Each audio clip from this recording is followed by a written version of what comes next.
Vamos viajar mais um pouco pelo mundo da soja.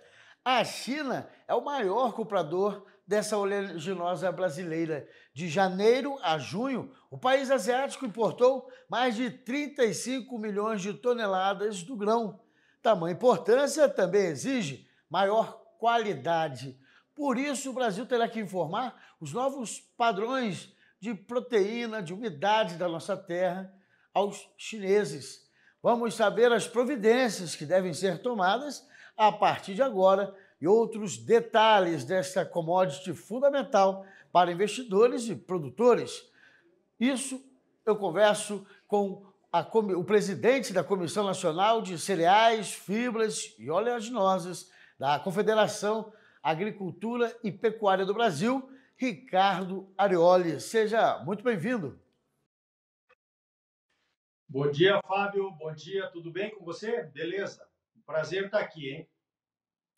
Prazer é nosso, desse bate-papo agora sobre o mercado da soja. Parece que os chineses, então, vão adotar novos padrões, já informou isso ao nosso país, e o Ministério da Agricultura, junto com a CNA, já estão aí procurando as formas de como se adaptar às novas exigências. É por aí, né? É por aí. A China, ela comunicou à Organização Mundial do Comércio que ela pretende instaurar ou adotar um novo padrão para a soja, que eles compram do mundo inteiro, não só do Brasil, né? O Brasil é o principal fornecedor, mas eles compram da Argentina, do Uruguai, dos Estados Unidos, por aí, né? Então, é assim que funciona. Isso é uma espécie de consulta pública agora, então, a OMC, a Organização Mundial do Comércio, transmitiu esse novo padrão para os países interessados e a gente está estudando agora que impactos isso teria, digamos assim, em comparação com o padrão que o Brasil adota para a soja brasileira.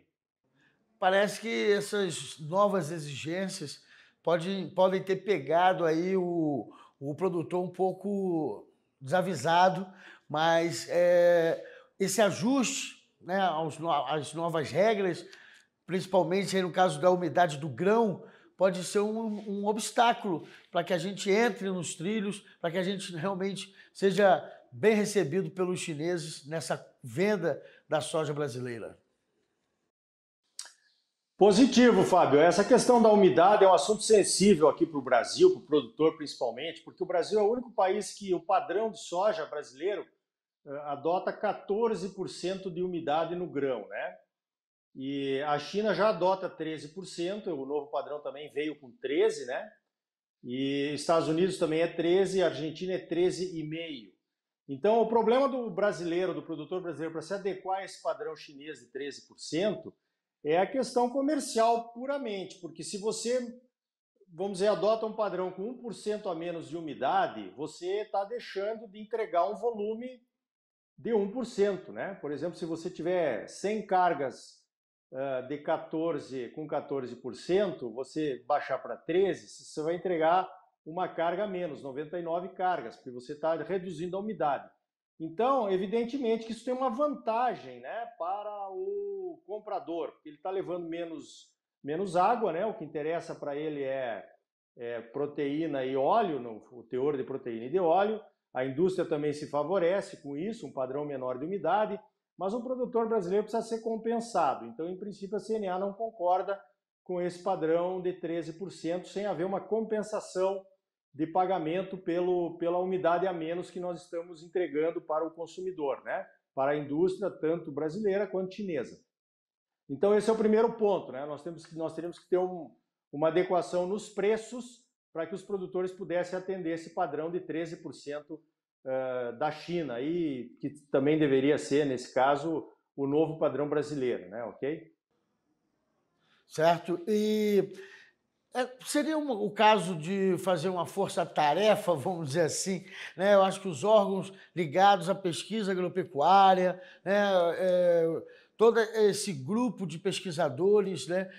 De técnicos, podem estar dando mais atenção e criando ali alternativas, métodos que possam, então, ajudar o produtor de soja nessa questão dos novos padrões chineses, né? Com certeza, essa é a ideia. Nós precisamos discutir isso internamente. A China é o nosso principal mercado, né? O nosso principal cliente. E o nosso padrão hoje ele está diferente do padrão atual da China já nessa questão da umidade e vai estar diferente também nessa proposição do novo padrão que a China fez nessa Organização Mundial do Comércio. Então nós precisamos discutir. Eu acho que até com os chineses, né? Porque com certeza nós também somos os principais clientes chineses no caso da soja, né?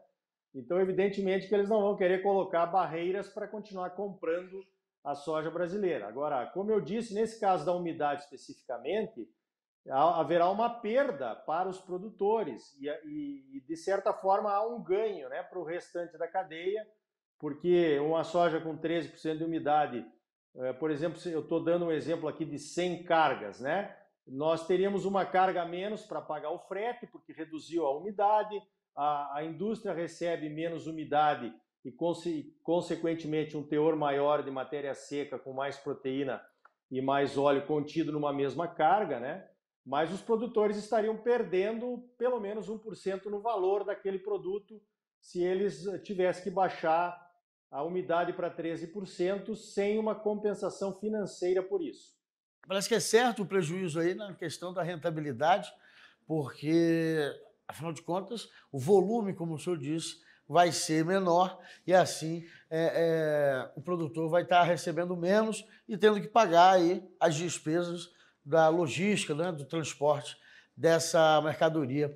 Agora, é necessário que a gente enxergue também essa exigência da China como novos tempos.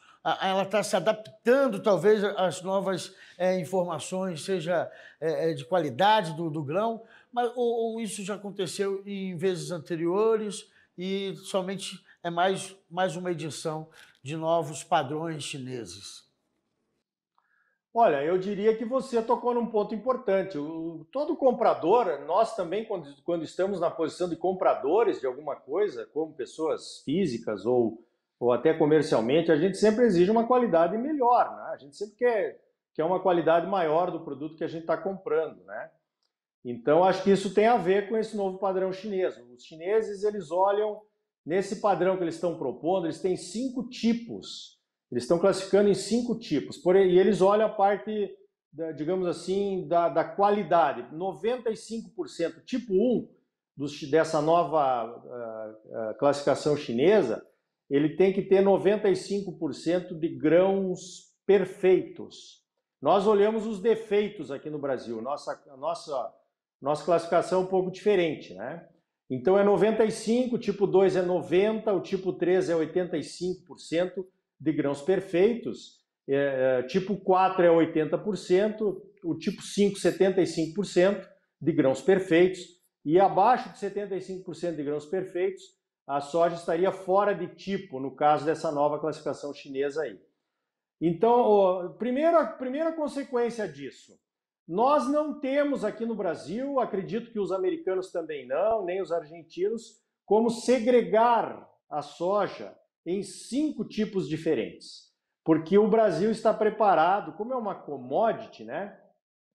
O Brasil, através das suas empresas exportadoras e tal, e até dos produtores que não têm temos problemas de armazenagem nas propriedades ainda hoje, nós não temos como separar por tipo dentro da propriedade. Nós não temos como separar por tipo nas tradings. E nós não temos como separar em 5 tipos diferentes nos portos, onde a soja chega para ser exportada. Vai tudo no mesmo bolo. Lá no porto chega num armazém comum que as tradings têm. E vão carregando os navios e despachando isso o mais rápido possível. Então, apesar de a China estar propondo 5 tipos, provavelmente esses 5 tipos terão preços diferenciados, não é? Mas, de qualquer forma, vai ser muito difícil para qualquer produtor mundial, eu diria, mas principalmente aqui para nós, no Brasil, conseguirmos segregar esta soja em 5 tipos diferentes. Então, por isso que nós precisamos conversar com os chineses para entender como é que nós faríamos isso, né? Entendi. É importante que o produtor acompanhe o desenrolar desse caso, né?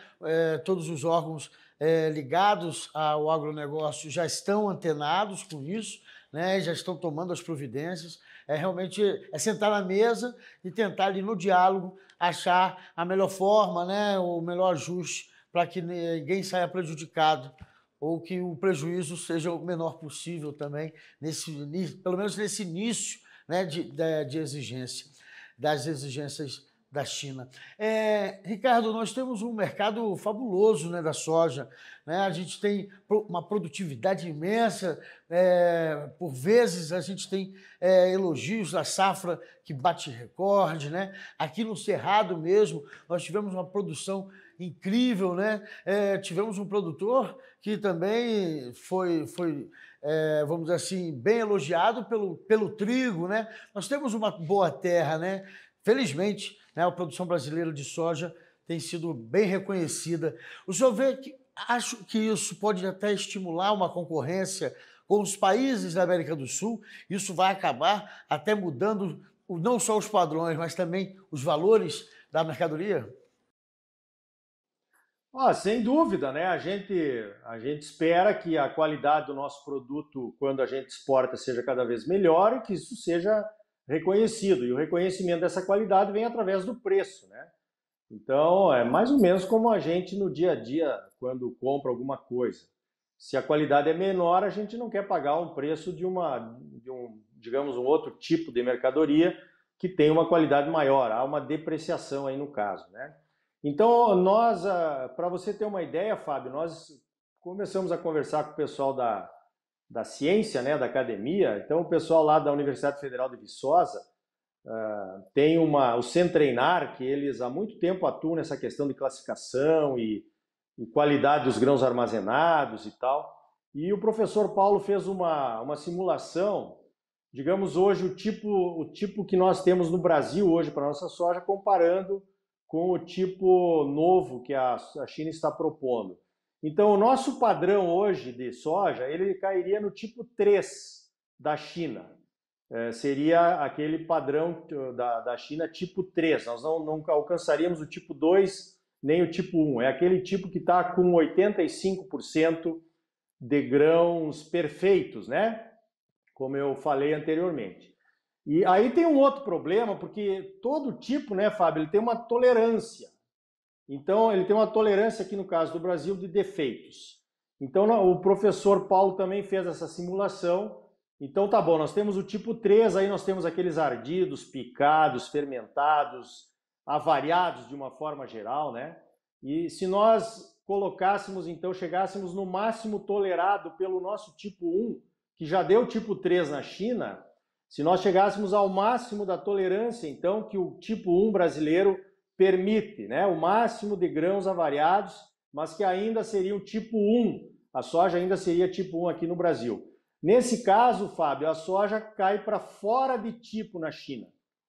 Nós não alcançaríamos os 75% de grãos perfeitos que os chineses têm nessa nova proposta de classificação da soja. Então, olha o risco que nós estamos correndo. É por isso que o assunto é grave, o assunto é importante e com certeza nós temos que discuti-lo melhor, né? Até com os chineses, como eu estou dizendo, para poder entender como é que nós vamos poder atender o mercado chinês, continuar atendendo e recebendo pela qualidade dos nossos grãos, como nós temos feito até hoje. Realmente, olha aí, a gente tem que ficar bem atento a essa questão mesmo, porque acho que só tem para beneficiar a todos, né? Acho que cada vez mais uma exigência maior do comprador, isso faz com que nós nos debrucemos mais das pesquisas, para que a gente melhore aí a genética, né? Ou então a ciência realmente da produção, seja de extensão, de qualidade, mas é importante que a gente também participe disso com essa visão, né, de que pode ser uma evolução para a nossa agricultura brasileira. Agora, Ricardo, lógico que não vai ser nada de repente. Foi estipulado um prazo ou geralmente isso não tem prazo? É conforme a demanda vai chegando, a compra vai acontecendo, o embarque da soja vai sendo feito e aí vai se ajustando. Ou tem um prazo limite até 2023, a partir de 2023 já vai ser dessa forma? Bom, Fábio, então, o que está acontecendo agora, a gente desconhece se há um prazo lá, os chineses não comunicaram isso, mas os chineses estão recebendo via Organização Mundial do Comércio digamos assim, as preocupações e as contribuições de todos os países produtores de soja que receberam, então, essa comunicação chinesa de que eles estão mudando o padrão, né? Então, agora, o próximo passo, então, nós estamos em contato com o Ministério da Agricultura, justamente por isso, para depois encaminhar sugestões do Brasil a respeito desse novo padrão chinês. E até já perguntamos aí oficialmente, pedimos para o Ministério da Agricultura entrar em contato com os chineses para pedirmos algumas explicações, né? Como o nosso padrão, como eu mencionei, ele olha os defeitos e o padrão chinês está olhando os grãos perfeitos, a gente tem que ter certeza, né? No caso aí do tipo 1, vamos falar assim, 95% grãos perfeitos. Os 5% de defeitos, o que realmente eles consideram? É coloração do grão, é picado por percevejo, é grão que se chama de queimado, que é um grão fermentado, um grão que mudou a coloração lá por conta de uma má conservação dentro do silo, ou por ter sido colhido ardido na época da colheita, quando chove muito. Então nós precisamos entender isso, que na verdade nós recebemos uma tradução, né? O Ministério da Agricultura recebeu uma tradução para o inglês, que deve ter sido enviado lá pelo chinês, tá? Mas a gente precisaria entender bem direitinho o que são, então, esses 5% de defeitos que os chineses vão olhar, né, quando receberem a soja lá. Esse é o primeiro passo, né? Então, a discussão está aberta, ainda não há um prazo para terminar. Sem dúvida nenhuma, a troca de experiências, o intercâmbio vai acontecer também, né? Da mesma forma que a gente está se preparando, a Argentina também já está tomando providências. É possível que a gente possa ter essa troca realmente de ideias, para justamente cada um ali estar se adaptando, ou nesse mercado há uma certa, vamos dizer assim, guerra, né, nas commodities, e aí é cada um por si, cada um vai fazendo as suas melhorias conforme as suas pesquisas nacionais. Olha, eu acho, Fábio, que apesar de a gente se olhar muitas vezes como competidores com os argentinos e os americanos, mas eu fui até um dos que participou dessa criação de uma aliança internacional dos produtores de soja, né? Na época em que eu fazia parte da diretoria da ProSoja aqui do Mato Grosso, chama ISGA, é a sigla em inglês para esse nome aí, Aliança Internacional dos Produtores de Soja. Então nós estamos ali discutindo. Nessa aliança internacional fazem parte os Estados Unidos, a Argentina, o Uruguai, o Paraguai e o Canadá. E nós discutimos, o Brasil, é claro. Então nós discutimos ali com os outros fornecedores de soja da China assuntos sensíveis para todos os países. Por exemplo, a liberação de transgênicos na China interessa a todos, né? Então é evidente que essa questão de um novo padrão chinês afeta todos os países. Eu não vejo nenhum problema para sentarmos com os americanos, os argentinos, os uruguaios, os paraguaios e os canadenses, que fazem parte da Aliança Internacional, para discutirmos esse assunto e trazermos os chineses para a conversa também. Eu imagino que a soja é um produto tão importante hoje para o mundo, tanto para nós que somos fornecedores, quanto para os chineses e europeus, que são os nossos consumidores, que ninguém quer colocar uma trava no mercado, ninguém quer colocar uma barreira, né, e deixar de comprar de algum determinado país, porque não vai ser assim que vai funcionar, né? Tanto o risco que se corre de não poder comprar soja do Brasil é o mesmo risco que nós corremos de não poder vender a nossa soja para a China, né, que é o principal comprador. Então o interesse é mútuo de que esse mercado flua sem nenhum problema no meio aí, nenhum problema comercial no meio, né? Interessante, porque a gente nesse bate-papo, eu acho que a gente está tendo pessoas que são do setor, né? Entendem como é que são feitas as negociações, e tem o telespectador aí que está querendo entrar nesse mercado, e é importante que eles entendam que o jogo é limpo, né? O jogo tem que ser limpo, para que justamente é um comércio, é um mercado, mas não pode ter essas intrigas, porque, como o senhor falou, o futuro a gente não sabe o que vai ser preciso, né? Ricardo, nós temos tido informações de complicações de alguns produtores quanto aos armazéns. Tanto é que o Plano Safra tem sido uma boa alternativa aí de recursos para que as pessoas construam armazéns nas suas propriedades. O senhor vê também que é importante que o produtor também já se anteveja aí a essa situação toda e se previna com a construção de armazéns para que assim a qualidade do grão seja preservada? Fundamental. Eu acho que hoje um produtor brasileiro que realmente pretende continuar como produtor de soja por muitos anos, ele tem que ter armazém na propriedade. Ou fazer parte de uma cooperativa, de um grupo de produtores que tenha um armazém próprio, né? Essa questão do armazém próprio hoje é fundamental para o nível de produção e de qualidade dessa produção que nós queremos atingir no Brasil. Eu diria que quem ainda não tem armazém está sofrendo um sério risco de perder competitividade e pode acabar tendo que arrendar sua fazenda para alguém que esteja com uma competitividade melhor, né? Então, avalio até que, apesar de ter aumentado um pouquinho o juro do PCA, né, que é aquela linha de crédito do Plano Safra para construir armazém na propriedade, ela ainda está atrativa por conta dos benefícios que uma armazenagem própria traz para o produtor. Acaba pagando, né, todo esse investimento, o benefício para o produtor vai voltar, né, justamente com uma boa vendagem aí dos grãos. Ricardo, nós temos também que prestar atenção muito, e aí foge um pouco do nosso domínio, que são as questões climáticas, né? A gente está vivendo períodos com muitas mudanças, né, e extremos, né? Uma estiagem sem fim, depois uma chuva que não para mais. É importante também que o produtor esteja atento na sua colheita, no seu plantio, ali a essas questões climáticas. É importante que eles fiquem atentos à meteorologia. Sem dúvida, essa questão do Mato Grosso aí, de outros estados do Centro-Oeste, que anteciparam o seu plantio e usam variedades de ciclo mais curto, 95, 100 dias, para poder fugir da ferrugem e fazer uma segunda safra, seja ela de milho ou de algodão, isso aí jogou a colheita da soja justamente para os meses mais chuvosos aqui do estado, que são janeiro e fevereiro. Então, há alguns anos a gente tem algum problema de colheita, né? A soja vai ficando no campo, porque vai chovendo dia após dia, vai perdendo qualidade, né?